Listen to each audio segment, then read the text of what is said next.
Bismillah ta'ala. Assalamualaikum warahmatullahi wabarakatuh. Bismillahirrahmanirrahim. Innal hamdalillah nahmaduhu wa nasta'inuhu wa nastaghfiruh wa na'udzu billahi min shururi anfusina wa min sayyiati a'malina. Man yahdihillahu fala mudilla lahu wa may yudlil fala hadiya lahu. Ashhadu an la ilaha illallah wahdahu la syarika lah wa ashhadu anna Muhammadan abduhu wa rasuluh. Allahumma salli ala sayyidina Muhammad wa ala ali sayyidina Muhammad. Rabbi yassir wa la tu'assir, Rabbi tammim bil khair. Rabbi shrah li sadri wa yassir li amri wahlul 'uqdatam min lisani yafqahu qawli. Allahumma aftah alaina hikmataka wa anshur alaina min khazaini rahmatika ya arhamar rahimin. Wallahu alladhi la ilaha illa huwa alimul ghaibi wasyahadah huwa rahmanur rahim. Wallahu alladhi la ilaha illa huwal malikul quddus al-malikul quddus salamul mu'minul muhaiminul azizul jabbarul mutakabbir. Subhanallahi amma yusyrikun. Wallahul khaliqul bari'ul musawwiru lahul asma'ul husna yusabbihu lahu ma fis samawati wal ard wa huwal azizul hakim. Wala haula wala quwwata illa billahil aliyyil azim. Wala manja minallah illa ilaih, amma ba'du. Ayuhal mu'minun ittaqullah usikum wa iyaya bittaqwallah faqad fazal muttaqun. Sidang jemaah yang muliakan Allah Subhanahu wa taala, mudah-mudahan kita semua tergolong dalam golongan hamba-hamba yang benar-benar bersyukur. Amin ya rabbal alamin. Alhamdulillah, syukur pada Allah SWT pada petang yang berbahagia ini Allah pilih kita untuk duduk di dalam suasana ketaatan, yakni duduk di dalam majlis zikrullah, majlis ilmu. Yang sedia maklum, majlis ilmu ini adalah taman-taman syurga, raudhah min riyadil jannah, kata Nabi SAW. Dan apabila berbicara soal syurga, ia menjadi sebagai tanda aras sebagai orang beriman kena yakin pada hari akhirat, yang mana adanya syurga dan neraka. Dan kita semua berazam nak masuk syurga. Kalau ditanyakan kepada 10 orang, 11 orang nak masuk syurga lah. Makna kata tak adalah kata yang boleh bawa main-main. Dia kata apa, tak apalah, saya nak masuk neraka dulu, wa na'udzubillah min zalik. Jangan bawa main benda iman, jangan bawa main. Silap-silap air bulan boleh jatuh, terbatal iman dia. Kenapa? Dia meremehkan soal akhirat. Dan apabila kita yakin tentang akhirat, sudah pasti kita telah diedahkan, kita dah dibincangkan tentang bagaimana azab, tentang perbahasan tentang azab, perbahasan tentang nikmat. Yakni di syurga berbicara soal nikmat semuanya, di neraka perbincangan adalah soal azab semuanya. Kalau di dunia ni digabung dua-dua. Nikmat dan azab ada serentak, susah dan senang serentak. Supaya apa? Supaya kita ingat tentang inilah gambaran awal, preview kepada kehidupan yang abadi. Sekarang ni kehidupan yang mata'ul ghurur, kata Allah SWT dalam surah Al-Hadid ayat 20. Jadi kalau susah kat dunia pun kita dah tak sanggup. Walau susah di dunia ni ada expiry date dia, ada had limit dia, kita tak sanggup dah. Maka kita pun mengenangkan ada satu lagi kesusahan yang abadan abada, akhirat, iaitu kesusahan di akhirat. Dan ianya sepatutnya menjadi satu motivasi untuk kita untuk tidak mahu main-main di dunia. Bermaksud bila kita rasa susah di dunia, motivasi orang beriman ni, dia ada satu lagi dorongan, dia ada satu momentum yang tidak ada pada orang bukan beriman. Iaitu dia ada satu lagi dorongan untuk memikirkan keadaan dia di sana. Macam kita hari ni lah, kalau nak malas hari ni, kita fikir besok orang, kan tak ada kerja kan, tak ada duit kan, tak boleh ni, payah ni besok. Fikir besok pun kita dah tak boleh main-main lagi. Yang mana besok tu pun belum pasti, dan besok tu pun perkara yang boleh berubah kan. Makna kata dunia lah, kita fikir besok tu masih dunia lagi. Cuba kita fikirkan, kan kalau aku susah kat akhirat ni kan, siapa tolong aku? Kalau susah kat akhirat, siapa tolong? Maka menyebabkan orang beriman dia ada dua kekuatan Kekuatan yang pertama, dia ada satu perbahasan tentang yang kekal. Ini dia akan melihat perbahasan yang akhirat itu berada pada perbahasan sekarang. Yang kedua, kerana dia memikirkan akhirat tu mestilah dia hadapi dengan sekarang, bermaksud sekarang, yakni dunia, dia tidak akan main-main. Sebab tu orang beriman ni, dia jauh daripada sikap lemah dan malas. Orang beriman dia tak ada sikap keluh dan kesah. Tak ada. Sebab mana ada orang main-main bersifat lemah dan malas. Sebagai contoh, kita lihat bagaimana saudara kita di Gaza, Palestin, mujahidin. Kita hari ni kita ambil peluang je, mas. Walaupun dari satu sisi saudara Islam kita sedang diancam dengan ancaman yang berat, iaitu kematian. Ancaman hidup paling tinggi mati, mas sekalian. Itu ancaman paling tinggi lah, kehancuran yang menyebabkan kematian. Walaupun satu sisi kita nampak keburukan itu, tapi kita kena faham, mereka tidak lemah semangat. Mereka tidak down, orang kata. Awak ingat ada masa nak down tu? Dia tak ada nak down. Apatah lagi kalau berhadapan dengan para mujahidin, frontliner. Jadi kita boleh faham, mereka ini bukan lagi orientasi dunia dah, tak nampak dunia dah. Pada fikirkan dunia ni, nyawa dia gadaikan nyawa. Fikir dunia apa? Makna kata dia, boleh kata dia pergi tu sama ada mati dalam syahid atau balik bawa kemenangan. Dia tak ada option lepas ni sekejap lagi nak balik nak makan roti canai ke, sekejap lagi lawan, balik sekejap lah nak tidur sekejap ke. Dia dalam pemikiran mereka, dia tak ada fikir turning back, sama ada kita berhabis-habisan ataupun balik bawa kemenangan. Di sini kita lihat, bila inspirasi akhirat duduk depan, dia jadi semangat, dia tak ada lemah. Walaupunlah persiapan tentera-tentera yang berlawanan, kalau kita lihat perang Badar lah, yang dah berjaya mencipta kemenangan, mas lihat, nak lawan dengan 313, lawan dengan 1000 tentera Quraisy. Kita kena ingat, kita jangan salah dalam pentafsiran. Kita melihat, abilah macam mana mereka nak menang ni, macam mana ni kita ni kecil, mereka ramai, macam mana ni kita fasiliti kurang, mereka fasiliti.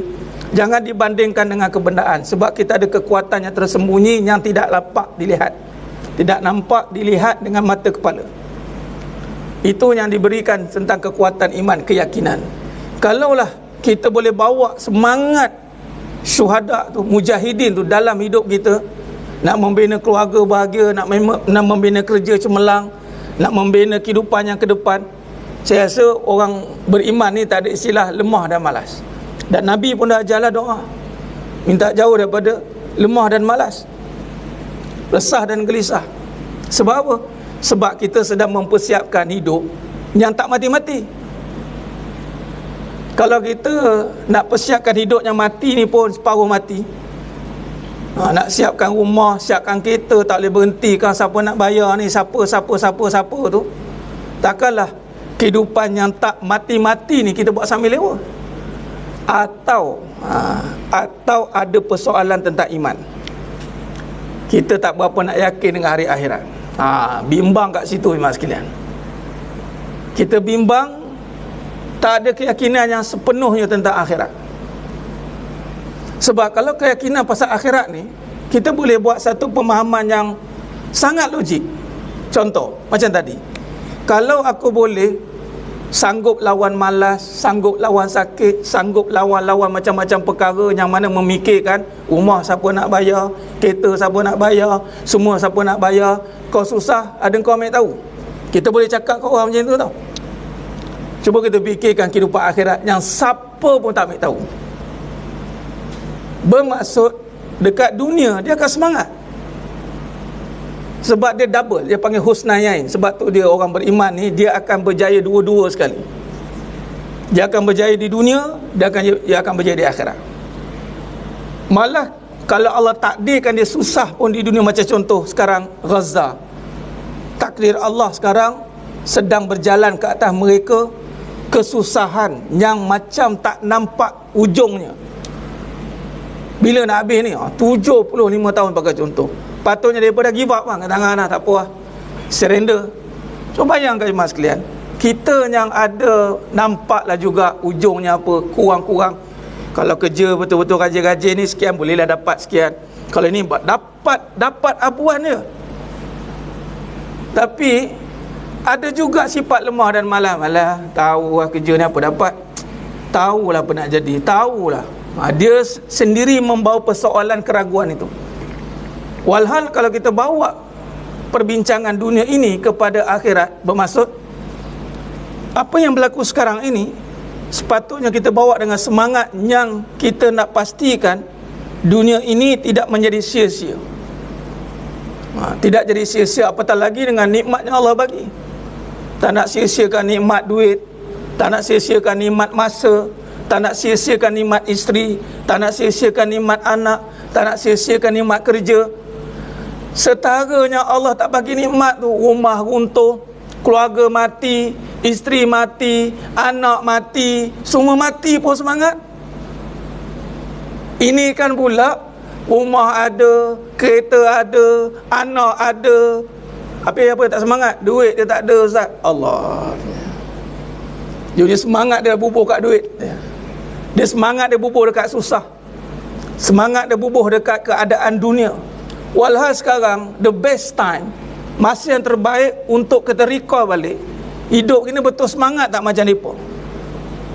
Kalau kita kata kita tak kuat macam mereka, sebab mereka ni iyalah Allah bagi kekuatan, dan mereka pun tak minta hidup macam tu memang sekalian. Di Palestin tak minta pun, meraung juga dia pun menangis, dia pun tak expect. Sebab semua manusia biasa yang tak tahu ke depan apa jadi. Jadi maknanya masanya untuk kita ambil semangat. Di sini kata orang beriman ni, kalau kita faham betul-betul, makin ditekan makin ke depan. Silap menekan orang beriman ni. Sebab tu kalau kita lihat bagaimana Nabi SAW ditekan di Makkah Al-Mukarramah 13 tahun, mereka menyangka mereka boleh memberhentikan perjalanan pergerakan Nabi, sehingga Nabi dihalau. Asalnya Nabi di pulau, nak kena boikot dia, Nabi kena dulu jemaah sekalian. Kita ni memboikot, belum diboikot tau. Sekarang ni nak bagi tahu ni, kita sedang memboikot, belum rasa diboikot. Nabi dah rasa dah diboikot. Yang maman, kadang-kadang kita ialah semangat, betul lah semangat, tapi jangan sampai lupa Nabi mengalami kesusahan, diboikot, ditutup seluruh transaksi. Nabi di Mekah sebagai tycoon, Nabi tycoon mas sekalian, all the business dengan isteri Nabi semua Nabi conquer dengan Quraisy ni, Arab Quraisy ni. Tapi orang je tahu Nabi masuk Islam, boikot. Tuan-tuan cuba dengar orang yang masuk Islam, yang di kalangan mu'alaf, dibuang keluarga, elok-elok dapat harta dibuangnya. Macam mana nak hidup macam itu? Ibarat hilang punca. Tak cukup dengan tu, pak saudara Nabi meninggal, isteri Nabi meninggal di waktu yang sama. Isteri Nabi membantu dalaman, pak saudara Nabi membantu luaran, KDN, Kementerian Dalam Negeri. Waktu pak saudara Nabi ada, siapa pun tak boleh kacau, sebab hormat keturunan Abdul Muttalib. Bila matinya pak saudara Nabi, wafatnya isteri Nabi, habis rancangan untuk menghalau Nabi. Dan kita kena ingat, kesusahan manusia hari ini kita kena kait dengan kesusahan Nabi SAW. Kesenangan kita hari ini kita kena kait dengan Nabi SAW. Maksud apa? Kalau susah kita hari ini, kita bawa saudara kita di Palestin, Nabi susah lagi. Sebab Nabi insan yang paling, kalau paling baik, paling Nabi lah. Kalau hari ni kita senang hari ni, kita boleh solat tak ada orang kacau, kita boleh buat amalan tak ada orang kacau, kita kena ingat Nabi yang bersusah payah untuk kita boleh senang hari ni. Kalau tak kerana Nabi lah untuk membuka Fathul Mekah dan para sahabat semua, pasti kita tak akan boleh rasa nikmat kesenangan beramal. Tinggal lagi Islam tu sendiri umatnya lalai. Dengan kesenangan amal dia buat biasa-biasa. Akhirnya bila kita tak kuat rohani, tak datang, contoh kita boleh senang datang solat, katalah tak ada siapa halang kita nak datang solat, Dek kerana sibuk dunia, kesenangan solat kita anggap biasa-biasa. Kita anggap macam ni, tak apalah nantilah, solat kat rumah pun okey. Solat kat rumah pun okey. Ayat ni ulanglah banyak kali, solat kat rumah pun okey. Lala sekali masjid dia pun ambil. Masjid Al-Aqsa sebagai contoh. Cuba tengok apa kesan apabila masjid diambil oleh yang tak selayaknya, iaitu Zionis. Inilah kesannya. Nampak? Maksudnya nikmat kesenangan kita hari ini itu kerana susah payah Nabi SAW. Membuat maksud, sepatutnya Islam ni, waktu Nabi 13 tahun dulu tu, Abu Jahal and the gang ni, dia kata ni, aku nak habiskan Muhammad, katanya. Perang Badar tu adalah untuk revenge. Datang 313 orang jemaah sekalian, yang tidak dipersiapkan dengan military system. Bawa cangkul dah. Duh, cerita Piramli, hang apa? Hang cangkul. Kita gelak kan? Nabi SAW tu go Madinah, apa pun persiapan tak ada. Baru 2 tahun hijrah dah syariat perang. Nak bagi tahunya, kalau ikutkan ditekan ni, lemahlah semangat. Sampai ketika Nabi nak ajak grup daripada 313 Badar ni, Nabi bagi tahu, kamu baiat untuk setia dengan aku, tapi tidak baiat untuk berperang dengan aku. Jadi aku bagi option untuk membelakang, keluar. Seorang pun tak berganjak. Semangat mas sekalian. Dan Badar tu, Nabi kata apa? Kalaulah Allah tak bagi kemenangan Badar, Arab Quraisy akan bermaharaja lilin. Waktu tu Abu Jahal datang dengan begitu yakin lah, 313 ni aku boleh makan semua ni. Bayangkan 1000 tentera dengan 300 kesatria. Kesatria ni, kalau tuan-tuan tengok cerita-cerita epik-epik tu, yang duduk depan tu yang full set baju besi tu, dengan tombaknya, dengan ini naik kuda. Lawan dengan Nabi ada dalam 3 ekor lah. 3 ekor kuda. Menang kat mana? Ini maksudnya mental torture, spiritual, dalaman pun kena torture. Tengok depan 1000, kita 300. Saya nak bagi galakan, nak tengok macam mana orang beriman punya kerja. Orang beriman walaupun diuji dengan kesusahan luaran, ketiadaan segala kemudahan, tapi tidak bermakna dia akan lemah. Dan ini telah dibuktikan oleh baginda Nabi Muhammad SAW, para sahabat radhiyallahu anhum ajma'in, para salafus saleh. Dan sehingga kita hari ini boleh menakluki dunia. Sebenarnya Allah dah bagi kita memerintah dunia dah. Kita bukan baru nak menang. Kita nak menang, nak ambil balik kemenangan kita yang dah terjatuh satu ketika dahulu. Daripada Nabi Fatul Mekah sampai ke 19 Mac 24, 3 Mac 1924, itu tarikh keramat secara official pemerintahan berkhalifah jatuh. Ini semua maklum, boleh search 3 Mac 1924. Kalau 3 Mac 1924 convert kepada hijrah 1343 hijrah, kalau kira pada Fathul Mekah Nabi, bermaksud waktu itu bila Fathul Mekah saja Islam menang total. Sampai turunnya khutbah surah Al-Maidah ayat 3, dan Nabi bagi khutbah wadah. Waktu itu Nabi bagi tahu, dan Allah pun cakap musuh Islam dah surrender. Tengok, tekan, tak jadi. Tak tertekan pun. Bagi load work, bagi kerja banyak, bagi tugas banyak, bagi ini banyak, kita steady. Bagi lagi ya. Saya ada Allah untuk meringankan kerja saya. Kita susun balik semua kerja yang diberikan. Kita boleh ambil load yang banyak sebenarnya orang beriman. Akhirnya, kalau ikutkan 1323 hijrah tu, 1000 tahun lebih Islam memerintah. Dalam tempoh itu berjaya menumpaskan Byzantine, Rom tu, Utsmaniyah.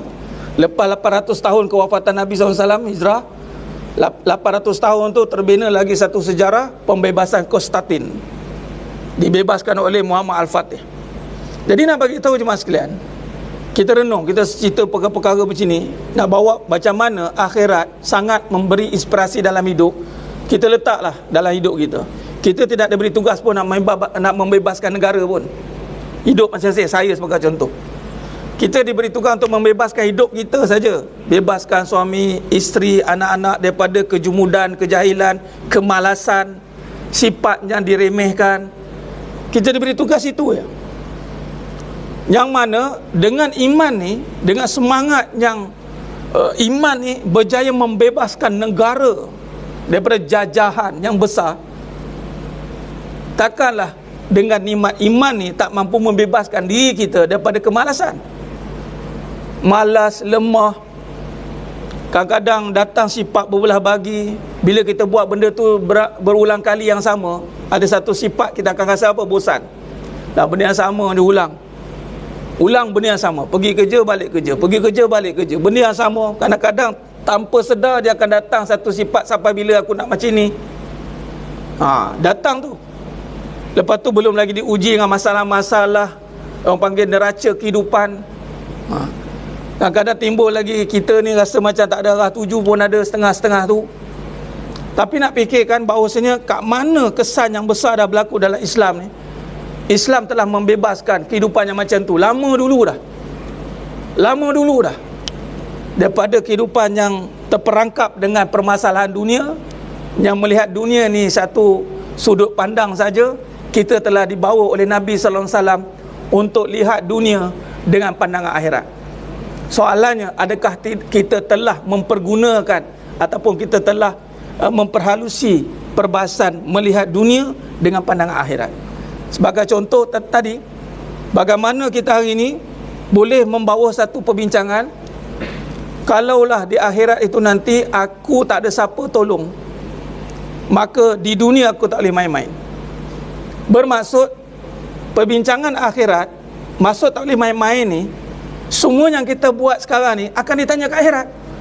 Kita malas pun kena tanya, kita rajin pun kena tanya. Semua benda. Jadi kalau kita faham bahawa apa yang di dunia ini akan ditanya oleh Allah di akhirat sana, mana mungkin kita buat main-main? Ada istilah saja-saja, ni kenapa beli barang ni? Saja-saja. Dia tak ada istilah saja-saja. Sebab semua akan ditanya. Bila semua ditanya, apa jadi? Dia jadi ISO lah. Bila semua diaudit, semua diteliti, every single cent ditanya, apa akan jadi kat syarikat tu? ISO lah. Dia akan jadi profesional.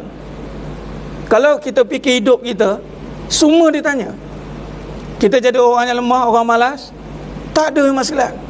Kita akan jadi orang yang sentiasa memikirkan segala apa yang Allah berikan di dunia ini adalah mengikut spek yang Allah nak tanya nanti. Contoh, kita ambil satu contoh. Kita ambil soal harta lah. Hari ini, harta ni menjadi isu besar dalam hidup kita. Isu besar lah. Sebab orang kata apa, kalau tak ada harta macam mana? Macam mana? Nak bayar tu, bayar ni, sebagai contoh. Baik, beza, cuba kita tengok. Pandangan sahabat, kita tak bawa pandangan Nabi ni. Sahabat ikut Nabi. Kalau Nabi lagi maksimum pandangan. Tengok, sahabat yang belajar dengan cara Nabi, dan kita sudah pasti kena ikut Nabi. Tapi kita tengok sahabat. Kita tengok satu kisah Telaga Bi'ru Usman. Tuan-tuan boleh search Telaga Bi'ru Usman. Kisah ini adalah kisah yang mana Nabi berhijrah ke Madinah, kemudian sumber air telah dikongkar oleh orang Yahudi. Dan waktu itu kita susah. Orang susah makin susah, sebab nak air kena bayar. Tak ada duit pun kena bayar. Jadi Nabi menawarkan satu tawaran kepada semua yang ada, umat Islam. Siapa yang boleh membebaskan telaga ini, maka syurga baginya. Nampak? Kisah telaga, air orang nak minum, kait dengan syurga. Nampak? Kaitannya. Tengok, Nabi membawa perspektif syurga. Maka Sayyidina Uthman bin Affan radhiyallahu anhu mendengar tawaran Nabi ini, lalu tanpa berlengah-lengah, Sayyidina Uthman bin Affan yang terkenal dengan seorang yang negotiable, orang yang PR dia, public relation very powerful. Powerful tak powerful mas sekalian, bayangkan bisnes air 100% profit boleh dibeli share. Macam mana kita nak beli share syarikat yang sedang buat profit 100%? Bukan mudah, bukan kerja mudah. Biasanya nak kongsi share ni, bila kita agak-agak dah tak boleh nak, kita nak kongsi lah, kita tarik ni, biasanya macam itu. Ini dia own 100%. Sayyidina Uthman bin Affan radhiyallahu an boleh negotiate dengan Yahudi. Ini kita boleh ambil pengajaran tentang masalah atau perbahasan tentang boykot. Apa yang Sayyidina Uthman buat? Inspirasi dunia, pandangan akhirat. Sayyidina Uthman bin Affan radhiyallahu an ketika nak membeli saham telaga tersebut dengan Yahudi, ditawarkan 10,000 dinar. Maka yang pertama tengok inspirasi akhirat. Bila sebut akhirat, mas sekalian, ya ni pahala lah.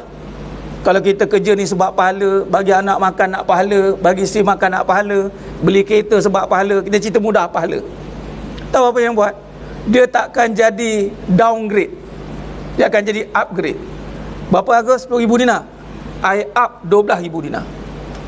Tengok, dia jadi up lagi.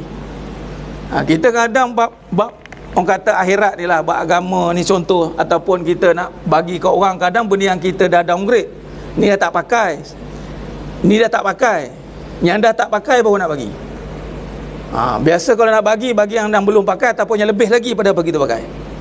Sebab apa saja yang kita bagi kerana niat untuk Allah, sebenarnya kita sedang berurus niaga dengan Allah.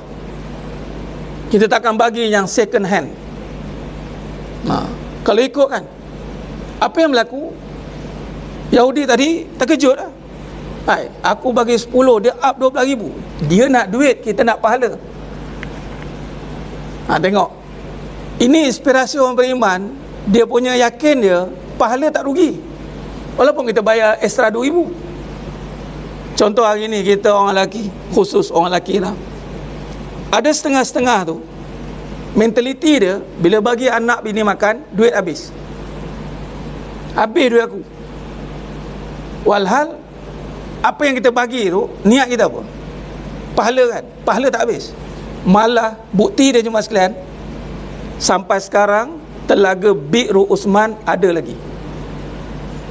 Management aset yang kalau kita nak jadikan, siapa buat asset management, wealth management, buatlah tesis tentang Bi'ru Uthman. Bagaimana dia manage harta 1,400 tahun punya umur, ada lagi sampai sekarang, dengan tertubuhnya Yayasan Uthman bin Affan. Apa inspirasi sahabat waktu itu? Pahala syurga. Bukan fikir nak bayar apa, aku kena ada duit, aku kena itu, aku kena ini. Dan Islam waktu itu bukan dia ajar untuk kuat dengan harta, tapi kuat dengan memberi kerana nak pahala. Kerana kuat nak memberi itulah akhirnya Allah bagi harta tanpa batasan. Makna terbalik. Contoh hari ni kita bekerja bukan sebab nak duit sebenarnya. Habis tu nak apa Ustaz? Nak pahala lah. Dapat duit, nak bayar nafkah, pahala. Nak infak, pahala. Nak sedekah, pahala. Nak bagi anak beli pakai makan minum, pahala. Jadi kalau pahala, apa sifat orang berpahala, nak pahala ni? Dia kena semangat. Dia tak boleh datang kerja lemah-lemah, malas-malas, tak boleh. Sebab apa? Pahala. Melainkan sebab harta. Sebab harta, orang bahasa tak dapat nak tolong. Memang akan beban. Kalau sebab pahala, datang sebab pahala dan sebab ini adalah janji Allah, jaminan Allah, maka segala perkara dunia dia tidak akan sia-siakan. Tak ada satu pun perkara dunia yang disia-siakan oleh Allah, kerana padanya ada tujuan pahala. Sebagai contoh, itulah Telaga Bi'ru Uthman. Nak bebaskan diri daripada neraka apabila kita gagal menguruskan harta kita. Contoh, kita hari ini datang kerja, kita nak kerja betul-betul, nak ada duit betul-betul. Sebab apa? Tak nak nanti kerana harta aku terperangkap dengan neraka. Jangan antara perkara yang ditanya 2 kali, satu-satunya perkara yang Allah akan tanya 2 kali, yang lain semua tanya sekali, adalah harta. Macam mana dapat, ke mana pergi. Macam mana dapat, dapat dah betul lah, pergi tak betul, tet merah. Dapat tak betul, pergi betul, cuci duit panggil, tet merah juga. Dia kena dapat betul, pergi betul. Selain daripada itu, semua tanya sekali. Contoh anak, Allah tanya sekali. Ya, ini tanggungjawab kita. Apa jadi ke anak tu bila dia dah besar, selagi mana kita dah tunaikan tanggungjawab, apa terjadi pada dia adalah tanggungjawab dia dengan taklif pada dia. Dia pun ada akal, dia ada iman, dia pun bertanggungjawab atas apa yang berlaku dalam hidup dia. Tugas kita bagi pendidikan terbaik, ingatkan dia, jangan pernah bersetuju dengan setiap keburukan yang ada. Begitu dengan isteri. Wah, imam kalau ada 4 orang isteri pun, ramai orang salah faham. Oh, 4 orang isteri nanti berat. 4 orang isteri, selagi mana suami itu bertanggungjawab dengan tanggungjawab yang dia faham. Yang pertama, bagi didikan, bagi harta dengan cukup, dengan elok. Dia tidak dipertanggungjawabkan dengan perangai dia. Orang terlepas pandang, contoh, lebih berat kalau ada 4 kereta, lebih berat kalau ada 4 motor. Rumah ada 3, sana satu, sana satu, sana satu.